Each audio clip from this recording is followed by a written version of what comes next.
All right, let's get into our next discussion. In spite of efforts by the Nigerian army to contain the menace of terrorism in the northeastern Nigeria, and amidst claims by the military of decimating Boko Haram, United Nations say 3 local government areas in Borno State still remain completely inaccessible to aid workers as a result of the threat posed by the insurgents. Well, according to the United Nations, insecurity has continued to slow down the response of humanitarian agencies in Borno, Yobe and Adamawa states. Reports say the unreachable local councils are Abadam, Kawa and Boba.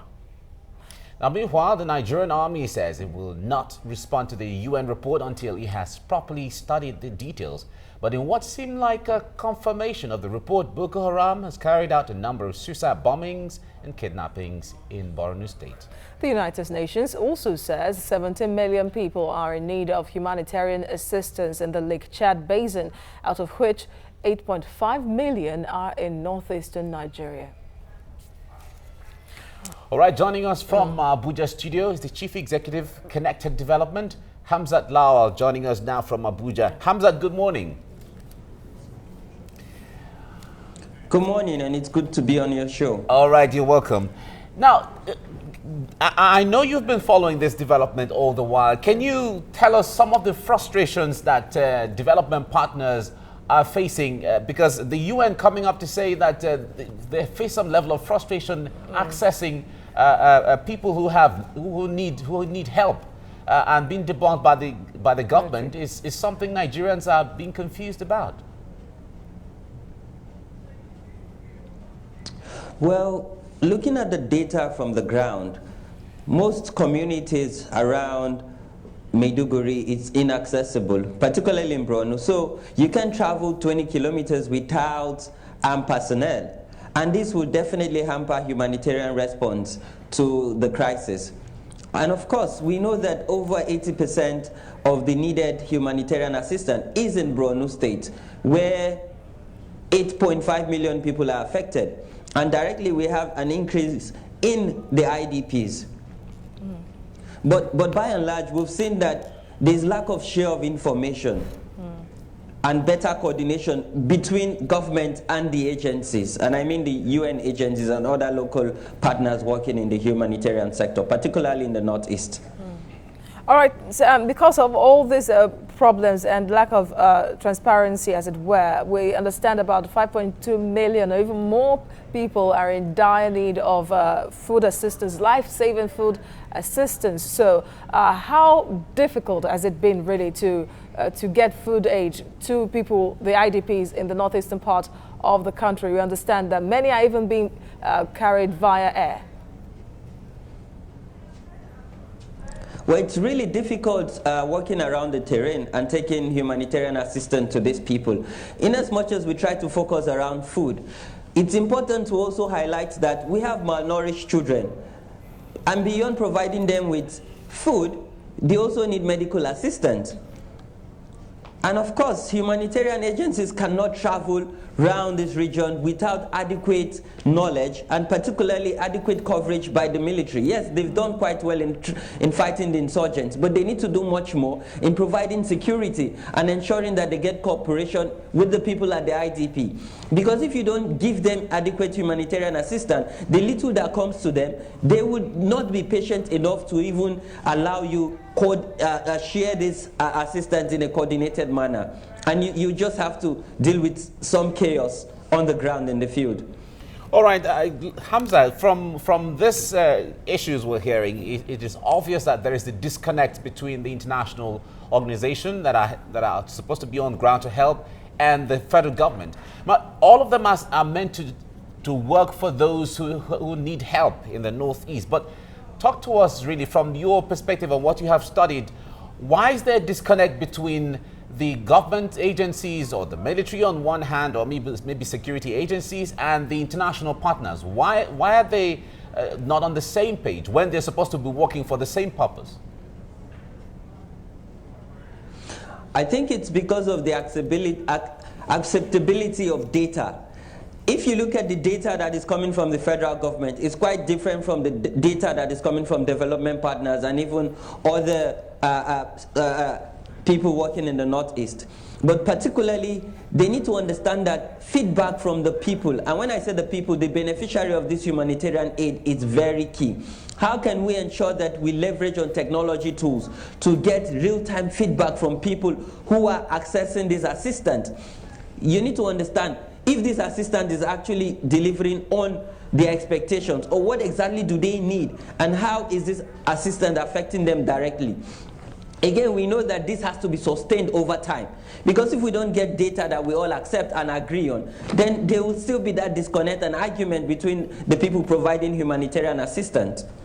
And how easy really will it be to even get feedback in the first place if there is no channel of communication between the IDPs and the authorities on ground, and then subsequently to the international partners who somehow get to interact face-to-face with these people on ground, even than the government of the country? Well, technology has tried to close that gap. Today, when you go to the IDP camp, some of the people at the IDP camp have mobile phones. But how can government leverage on the fact that they have this technology tool to get either voice message or short code SMS message so that they can give direct feedback and government can process this data and share with key stakeholders? There's been some sort of humanitarian coordination meeting between civil society group, between government. And even before now, you see where there's always that monthly meeting and updates, both from the military side and the UN agency. But in recent past, there's no update. Even now, before you get access to these IDP camps, it's quite difficult, and you need series of security clearance. And as humanitarian organization and activists, how would you access the people and take aid to them when you need to go through series of check and series of security check and clearances? This is also hampering how can we directly assist. In as much as government cannot do it alone, if government does not create that enabling environment, how can actors actually help government to ensure that the people get what they deserve? Well, in all of this, how does it impact on other international agencies and organizations that intend to assist financially and even with other relief materials? When they see this disconnect, how does it impact their willingness to assist and help? Well, the bureaucracy has put a lot of bottleneck where international agencies and humanitarian organizations and even donors are now losing interest, and they're not getting that positive vibes from the government side. Mind you, the UN needs about $1.8 billion in the Northeast and the Lake Chad region alone, and that's the UN. Not to talk of the money the federal government would need and that of the state government.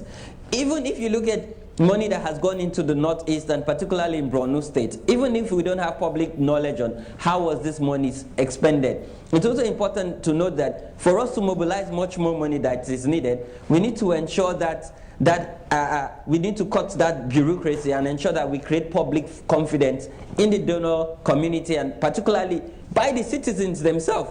Because even if you get all this aid and citizens are not taking ownership, mind you, this is just a temporary measure. As the military fights the insurgents, we need, this is temporary, because we hope that in the near future, when we're able to tackle insurgents, then people can relocate back to their abode and then get back to their livelihoods. Indeed, but then how conducive are the IDP camps in the first place? They even serve as transit points for these people who are vulnerable. At the moment, we hear of the environment there not conducive enough, the water. I recall that there was even a cholera outbreak in some camps a few weeks ago.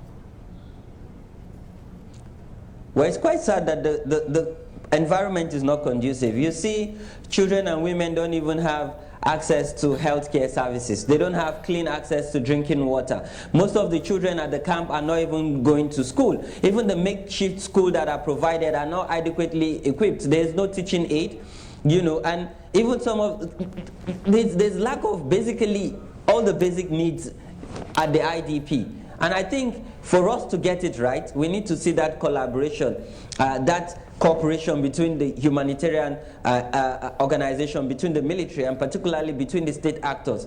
What is NEMA doing? What is SEMA doing? And how are they feeding into the overall goal and objective?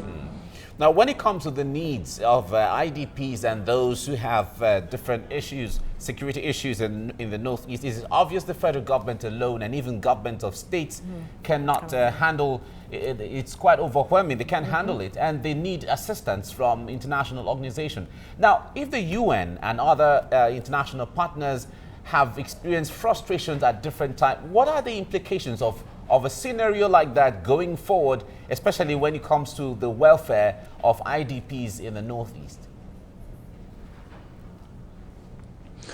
Well, what this tells you is that every minute we're losing children, innocent children at the IDP camp. What this also tells you is it's going to increase maternal a newborn child. What this also tells you is, you know, waterborne diseases that could be caught or outbreaks that could be caught would also be in the increase.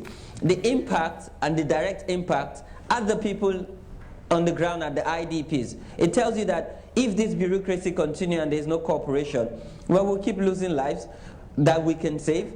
Children will keep getting malnourished. You know, people that are meant to get access to basic needs will not get access to basic needs. And then there will be that distrust between government and the people, which is not good for our democracy. And then does it seem to you that the government is even doing enough, or even addressing the situation as it's supposed to address it, that it is a dire condition the people are living in, and there is need for international support, as Mike just pointed out to you, really? Does it seem so? Well, government is not meeting expectation, because if they're meeting all the expectations, we wouldn't be having this discussion. Rather, I would help them amplify what they're doing. So there's that need for them to live up to that expectation and ensure that they provide citizens' demand. Mind you, these are demands not just by international aid organization and other humanitarian organizations, but these are demands of the Nigerian people. The people in the Northeast and the people in the IDPs are the citizens of the Federal Republic of Nigeria, and the government owes them that duty to ensure that they provide them with those basic needs, and they need to live up to expectations. All right, the military, Nigerian military, has come out to say that there is no territory within the Nigerian space that is held by Boko Haram. But with Abadam, Kukawa and Moba still not being free, where international agencies can access those who are trapped in there, does it seem otherwise? And does it seem true that, or does it seem untrue from the perspective of the military when they say that no territory is held by Boko Haram? Well, if you look at the trend, the military has done quite well. And yes, maybe no territory is being held by Boko Haram. But then again, you can't travel 30 kilometers without, you know, security assistance. You can travel even as low as 10 kilometers out of Maiduguri town without military support, even if they don't have strongholds in this local government. But when you travel across the local government and inter-communities, you definitely, there is that high possibility that you get attacked if you don't have support by military. So what we're saying is, even if you've captured all the local government, you need to also ensure that when we travel and when we move with humanitarian aid and assistance, we need to ensure that we can travel freely. And for us as humanitarian aid workers, we want to be able to travel without military support so that we can directly connect to citizens and provide them with those basic needs and assistance that we can cover. But should the military be blamed wholly on this one, knowing that after routing Boko Haram from a particular regional community, as expected, people are supposed to go back, but then they are still in the IDP camps because they have nothing to go back to. So there is need for infrastructural development and other amenities to be set up before they move back there. And then this puts pressure on the military. So what is even the job of the police after the military takes over and clears a space in the country? What about the police force? I think what's important is we need to plan ahead. And this planning has to be informed by data. And not just data, but open data that citizens and stakeholders can access. This has overwhelmed the police. And should be told, what are the resources that are available for the police to even undertake, the fight against insurgents? Even the military that are in the fight or at the center or the forefront of the fight, what resources have been accrued to them? And how can we adequately support that fight over time? These interventions have to be consistent. Because one, you need to also remediate the environment before they move back to their communities. You need to put in infrastructure. You need to ensure that they get those basic needs: healthcare, water, school. Most of these communities that are deserted right now are dilapidated. There's nothing there. There's no atom of human life, not to even talk of animal life. So it's a long time process, and it's going to take a sustained cooperation and commitment, back to it financial resources, and manage appropriately for we to tackle it. Because when we tackle the insurgent, then we need to now deal with rehabilitation.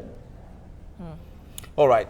Before I let you go now, let me ask, what would it take to bring the federal government agencies with their data that is always different and the international organization that with their data that is always different to come together to see how they can compare the numbers and agree on acceptable data so that all the different agencies and people can work with the same kind of data towards the same kind of goal and towards the people's welfare?